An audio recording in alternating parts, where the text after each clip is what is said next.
গুপ্ত নবরাত্রি জাদুই উপায়। কি সেই মহা উপায়? জানতে হলে আগে অবশ্যই আমার চ্যানেলটিকে আপনাকে সাবস্ক্রাইব করতে হবে। ভিডিও ভালো লাগলে লাইক অ্যান্ড শেয়ার করতে ভুলবেন না। সবার প্রথমে গুপ্ত নবরাত্রি শুরু করার সময় থেকে আপনার কিছুক্ষণ সময় মৌন থাকতে হবে। মৌন থেকে শুধুমাত্র মন্ত্র জপ করতে হবে। ওম হ্রিম ক্লিম চামুন্ডাই বিচ্ছে, ওম দুম দুর্গায় নমঃ। এই মন্ত্র যে কোনো একটা মন্ত্র আপনি নিয়ে নিন এবং সেই মন্ত্রটি আপনি 5 মালা করে প্রতিদিন জপ করুন। আর খুব ভালো যদি রেজাল্ট পেতে চান, গুপ্ত নবরাত্রিতে আপনি কিছু জিনিস দান করুন।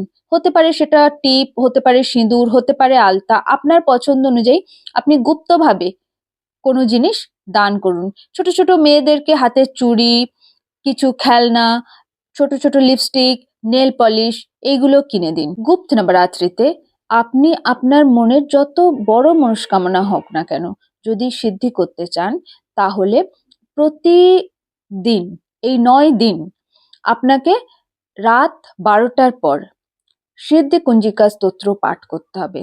প্রতিদিন একই সময়ে পাঠ করতে হবে এবং আপনার বাড়ির কোনো লোকজন জানতে পারবেন না যে আপনি এই সময় সিদ্ধ কুঞ্জিকা স্তোত্র পাঠ করছেন।